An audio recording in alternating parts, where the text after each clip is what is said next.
And I think that's what happens is kids who understand this, they stand out in the best ways. And it's just this positive feedback loop.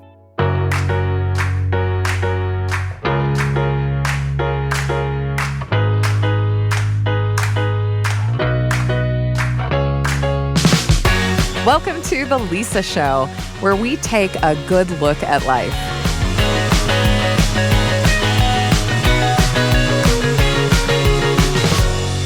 Hey, have you noticed that thing where you try to compliment your older kids and they roll their eyes? And you're being sincere. Like, hey, I'm really proud of you. That's a great haircut. You're so talented. And they start to squirm like, Mom, stop, you're just saying that. Or you have to say that, you're my mom. And they don't believe you. I am not a fan. I preferred it when all I had to do was say, wow, you're so fast, to see my 3-year-old take off running because they knew I was right. Confidence is a tough thing, and it gets harder to instill in kids as they get older and more immune to their parents' opinions of them. And unfortunately, most kids also experience a huge drop in their self-confidence right at the stage where they stop taking you seriously because, well, actually, I only have one theory about this. I think something changes in the brain when a kid realizes that they're taller than their parents. It triggers a psychological instinct which says, you've outgrown them physically and therefore mentally and emotionally as well. I'm not a psychologist. Don't quote me. I really can't back it up. But if you have kids, especially teenagers, you know what I'm talking about. This is hard. And so I brought in my friend, Brooke Romney, because she has more practical tips for empowering kids to be confident than really basically anyone I know. She's written books and most recently created a tabletop game that helps you get to know each other. It's amazing. And overall, she knows how to give kids the social skills and mindsets that build lasting confidence. She also gets it. I have 4 boys, and boys are a little less interested in having, let's just sit and chat. You are taking me back to so many dinners where I'm just like, hey guys, like, what's going on? Fine. Fine. Nothing. What? Like, what's wrong? Why do you keep talking to me? Like, this is what dinner is. Yeah. Right? Like, we're having conversations, or you try to pull out like a tabletop card and they're like, why would you ask me that? Yes, exactly. They're always like, you've got a hidden motive, Mom. And I'm like, no, I just want to get to know you guys. Why are you making this so weird? It's so true. And so I decided that I wanted to figure out a way where we could have conversation, get to know each other, give them chances to know themselves, right? Oh, that's a big part, like too. A big part, sometimes if you're not ever self-reflecting or even thinking about like, how do I feel about someone giving me feedback? This is a learned skill that we assume comes naturally to everyone, and it doesn't. It really doesn't. I think for me, it's about liking yourself and knowing who you are. A lot of that starts with, for one, being okay with both your good things and your flaws, the things you struggle with. Yeah. And not taking yourself so seriously and being willing to say, like, I'm not good at that right now, but I might get better at it. Instead of taking yourself so seriously all the time, must be perfect in all areas of life. And just being really able to embrace the person that you are right now, and also giving yourself a lot of grace and excitement for like who you will become and who you might become. I mean, this is the question, right? I love that definition. So how do I give that to my kids? How do I teach them that confidence?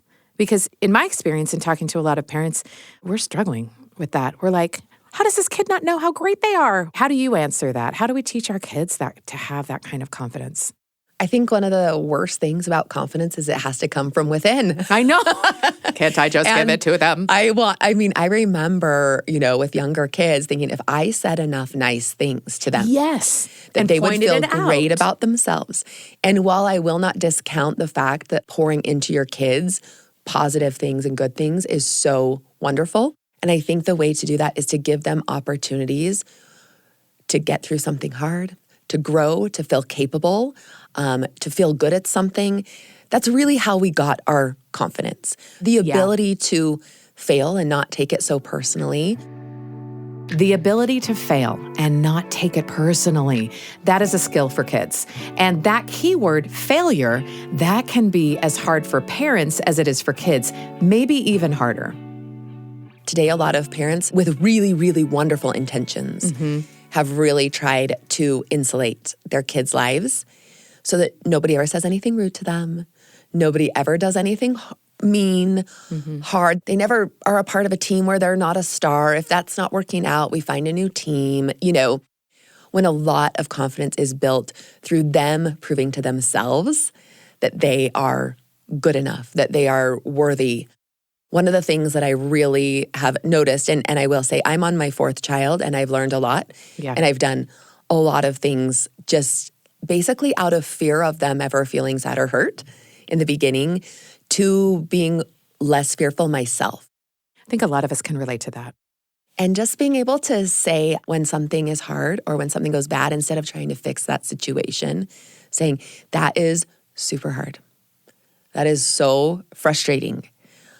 I know that you can figure out a solution. I know that you can get through that, And I think our kids need more of us sharing confidence like that. Like, you are capable, you are strong, you are so smart, you are really good at finding solutions, and if you want help, I'm here. As opposed to, well, let me tell you what you need to do. I talked to a high school teacher, and she said that she had a mom that came in and her daughter was supposed to get a B in the class, and she was just like, you don't understand. She can't get a B. She's really fragile right now. She has all A's. She cannot get a B. Can you just please change her grade? And she just looked at the mom and said, I understand, this is tough. This is the grade she earned. And I actually think it will be more harmful for her to think that unless she gets an A, she's not going to be okay. She earned this grade and this is what it is. I think a better thing you could tell her is, it looks like you got a B. And what do you want to do next time? You want to work harder next time? Or are you okay with a B? She said that she gets so many parents coming in and talking to her about what their kids need without ever having a conversation with the student. And she's like, this is high school. She could walk in and say hey, I don't want to get a B. I've got this perfect GPA. What could I do? Or how could I study? Or before the final, what do I need to know? She said that teaches our kids that they're capable, and that gives them confidence. Oh, yeah. I'm thinking of examples from college professor friends of mine who've had parents call, and they'd say, oh, I'm actually not legally able to talk to you about their information because they're adults. Yeah. That kind of transition from adolescence to adulthood is hard for parents to accept. It is. And, and I think we can start very, very young with teaching our kids how to advocate for themselves. And I don't want to say it's just throw your kids to the wolves. There's so much wonderful preparation that you can do. Yeah. So if a kid wants to go talk to a teacher and they're nervous, role play. Okay, I'm the teacher, what would you say? And they might say, I don't know. And say, well, here are some options. I think a lot of times in our society, we think you either do everything or you do nothing. Right. We're so black and white in our thinking. And really in between there is a really beautiful balance of scaffolding, of understanding who your kid is, what they might need, where they're not quite as good, where they might need some help, might need some practice, might need some suggestion, and that's totally great. But then also letting them go. Yes. And give it a try. And it might go well, and it might not. And letting them know they're okay either way. Helping kids accept their own consequences starts with parents accepting those consequences as well. And it can be hard, but it pays off in real skills that kids will take with them even when they leave your house. Now, we'd like to think that the only failures and heartbreak that our kids will have to deal with is bad grades on papers. Unfortunately, disappointments are going to happen in every corner of their world, including their relationships. And as uncomfortable as it is to hear, Brooke says the same advice applies. We have to let our kids experience hard things, and that also means hard feelings. This one can really dig at the parental urge to protect your kids. Helping our kids navigate social disappointment is really about helping them interpret and process uncomfortable or painful social experiences that they have so that they can be more resilient. One of the things that I've really tried to work on with some of my teens who feel deeper is to help them understand, put yourself in those shoes. You don't get invited to something. So There are times when you've said no. Why did you say no? Right. You Ooh, had that's something good. else to do. You weren't feeling like you wanted to hang out, whatever it was. My favorite thing to say is like, how many people did they invite? 4. Are they in your top 4? Probably not. Okay, cool. Would you like for them to be in your top 4? Kinda. Let's spend more time with them. Let's invite them to things, realizing that very many things in our life are not as personal as we think they are. Yeah. Oh, that's such an important skill. I wish I could transport that from my brain into each of my kids' brains too, because it feels so personal.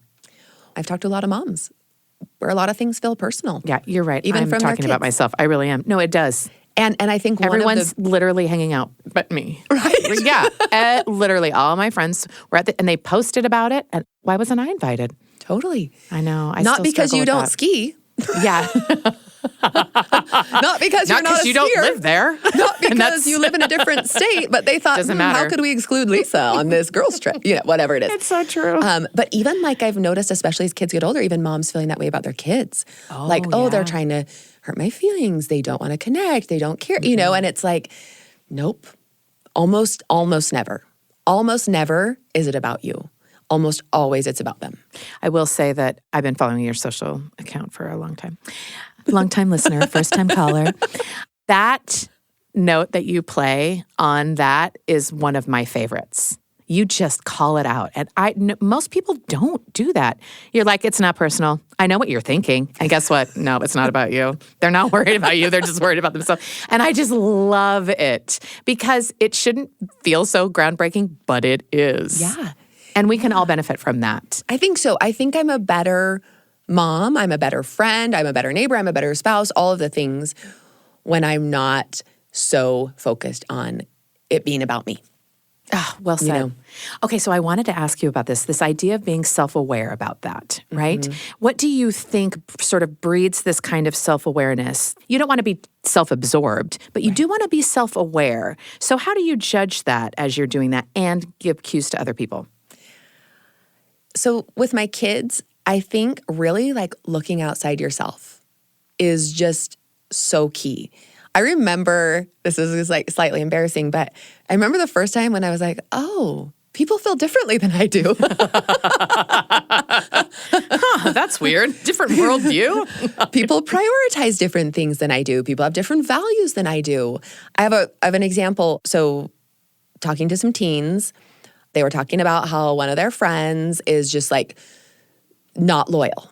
Mm-hmm. They're always like jumping from different group to different group. And they were just very frustrated by it.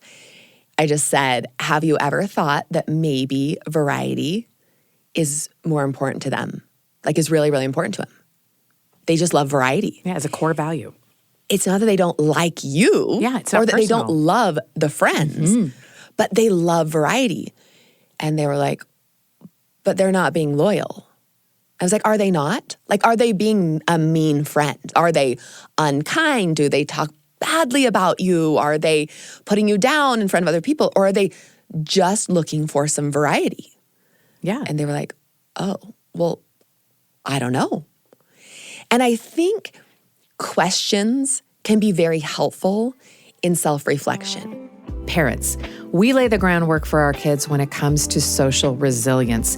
If we can model giving others the benefit of the doubt and not making everything personal, that's a powerful pattern for our kids to follow. And it might mean some creative thinking, but it's such an important exercise. Finding empathy for people who rub you the wrong way so that you can appreciate differences instead of feeling like you either have to be everyone's cup of tea or that you're being attacked when you don't naturally connect with every person. This is good stuff. And our kids' confidence when they can do that, huge. And on a similar note, Brooke mentioned something to me that she tells her kids to this point that I absolutely adore. I think in a world that has a lot of opportunities for us to compare and to see something that looks ideal or seems ideal, as parents, being able to give our kids the confidence to say, this is who I am. And I really like it. And for me, a lot of that comes from God loves variety. And he intentionally made us to look and think and act and do different because that makes a really beautiful whole. When you believe that God loves variety, you worry less about having to live up to one standard or having to fit into one group. You believe that other people have real and different feelings and that it's okay, and that there's a place for you if you can't always relate or don't feel comfortable in every situation. That's not personal. Yes, letting our kids go through hard stuff will help their confidence. But there are actually some very easy things that can build our kids' self-esteem, and it starts with teaching them manners. Brooke pointed out that there are a few social habits which can make all of the difference because of the way they affect how the world treats you. I think when you know how to act in individual situations and you feel confident about that, you have so much more confidence. You can walk into a room that maybe there's like an unknown, maybe it's new people. But if you know how to introduce yourself, walking into a room is not nearly as hard as it is when you're like, I actually don't know what to do about this. When you know that you don't leave one person out, you don't kick people off a group text, then when that situation comes up, you already know what the right thing is. It doesn't feel nearly as difficult. When you know that you're going to go, if you're at an event and people start cleaning up, that you're someone who pitches in, like you also start putting away chairs and taking dishes into the kitchen, you're someone that other people look to. And you're like, I would like that person around. Like when you're a great house guest and your friend's mom is like, he is welcome anytime. He was so nice to the younger kids. He was so respectful. He didn't take food all over the house. He respected privacy and didn't go into my bedroom, things like that. And like, oh my gosh, yes, he can come anytime. We're so happy to have him. All of a sudden, that kid's the kid who's welcome anytime. And it's because he knows how to act in social situations. And it makes a huge difference as opposed to the kid who's like your friend, because teenagers do things like this. Yeah, my mom said you're like not very nice at our house, so you can't come again. Yeah. Which is another manner we can work on. But just knowing how to act. You know that kid. Right? Some of us have kids that need work sometimes, you know? It's okay. But I think it makes a big difference in who they are internally. Yeah, and it makes that feedback from other people, other adults in their lives other than their parents mean more to them. Like, oh, you are a pleasure to have over, or you are delightful. It was so nice to meet you. That kind of feedback and praise from other adults, whether it's expected or unexpected, adds to that confidence. It really does. I have a kind of a cute story from one of my boys. So a couple of the manners talk about acknowledging adults, right? And so you don't walk into somebody's house and pretend like the adult isn't there. You have a short conversation, you introduce yourself. And anyway, so he had taken this girl on a date and of course went up to the door and her parents were there. And he's like, I just had a quick conversation with them, and they left. He took her out. He had a lot of fun. And she called him later and she was like, oh my gosh, my parents love you. Like they love you. And he turned to me and he's like, Mom, the bar is low. Like I had a 2-minute conversation. That's and that all was he did. just looked them in the amazing. eye, shook their hand, said who he was, asked them a few questions, because one of the manners is like, start a conversation. And he just said, the bar is really low. And I think that's what happens is kids who understand this, they stand out in the best ways. And it's just this positive feedback loop.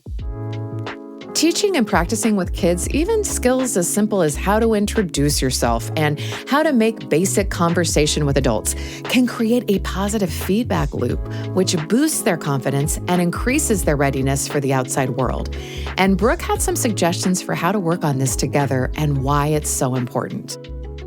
Well, right now there's a bunch of studies that are talking about how young adults are going into the workforce, and it's not that they don't have the educational skills or technical skills they need, but they are losing jobs and losing out because they literally don't know how to have a conversation, or they are wearing inappropriate things to work, or they're saying things that are offensive because they just haven't really thought about it. And I think some of these skills are just so important, like you said, not just for being little, but for the rest of your life. Just translating. I love it. Are there any communication skills that you have identified that really pack the biggest punch for connection and confidence? So there's 2 that I would love to share. The first one is super easy. It's just being able to go back and forth in a conversation. Oh, yeah. So we like to say, just throw the ball back. So somebody asks you a question, you answer, and then you ask the question back. As an adult, I cannot believe how many people still do not understand this skill.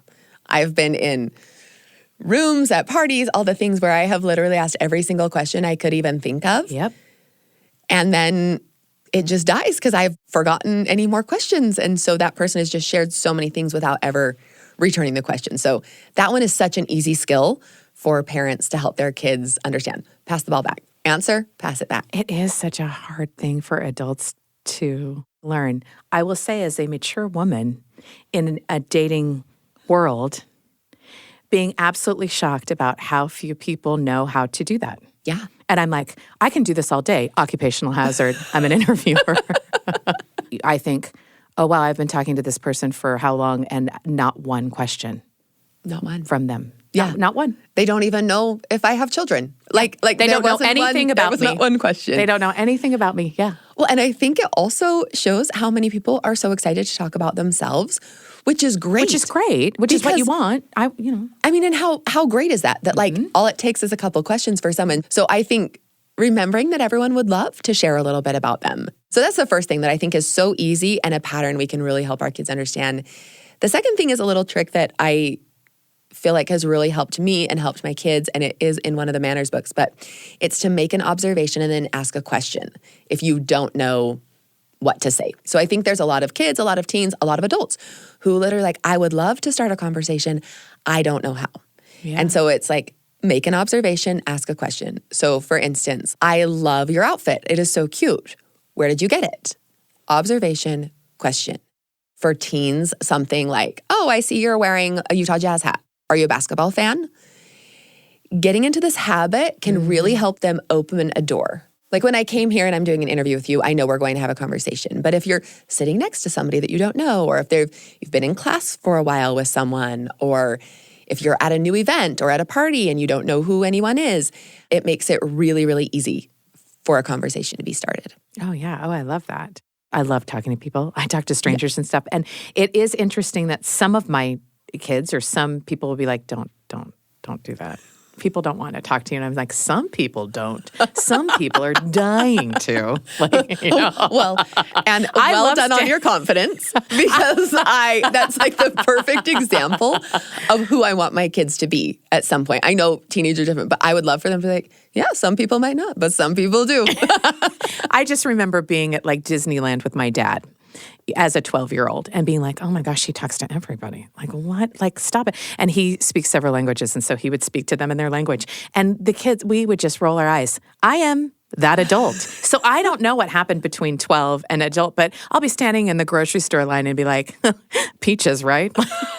Love peach season. It's amazing, right? And my kids look at me like, what are you doing? And I'm like, I'm entertaining myself. We're entertaining each other. When you're out in the wild, I just want to meet people and talk and have interest instead of being insular. Not everyone is like that. Man, I get it. My kids have driven this point home. I understand. Because I think that at different times in my life that I wasn't like that.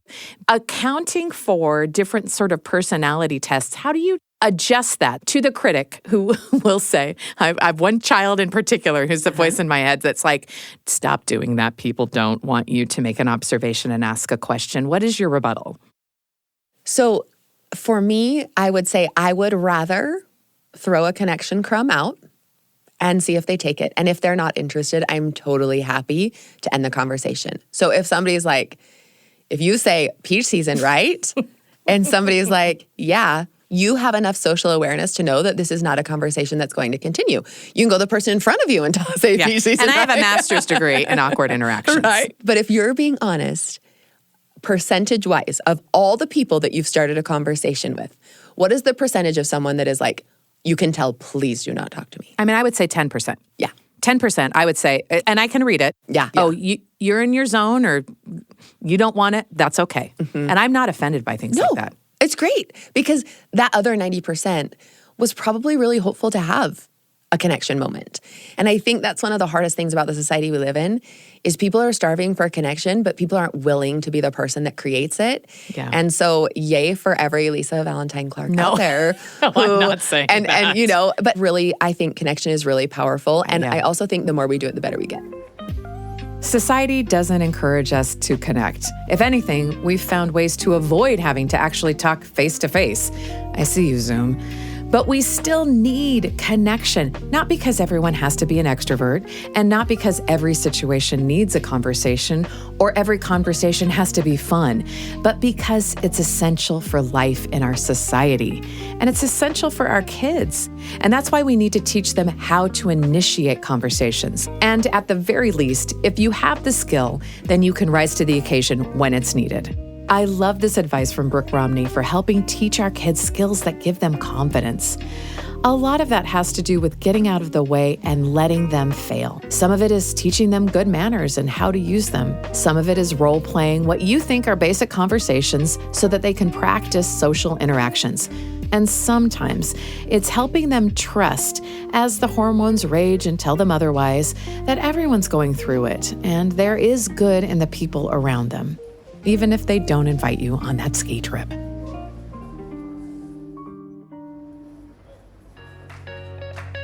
The Lisa Show is a production of BYU Radio, hosted by Lisa Valentine Clark.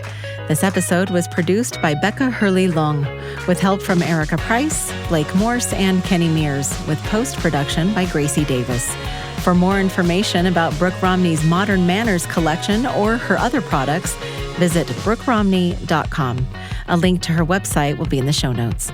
And be sure to check out the new Proofread podcast, a podcast helping you read more of what you love and less of what you don't. Find it wherever you get your podcasts. As always, thanks for your messages. We read them all, and thanks for listening.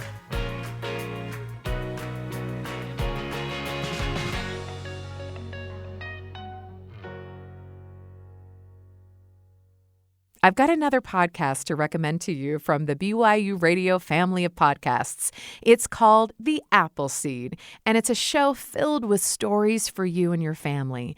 Each episode features master storytellers sharing all kinds of stories, folk tales, fairy tales, personal and family tales. It's perfect for road trips, bedtime, or really any time that you're looking for something that the whole family can enjoy together. And the stories you'll hear, no doubt, will get your family sharing their own stories with each other. Listen to The Appleseed wherever you get your podcasts.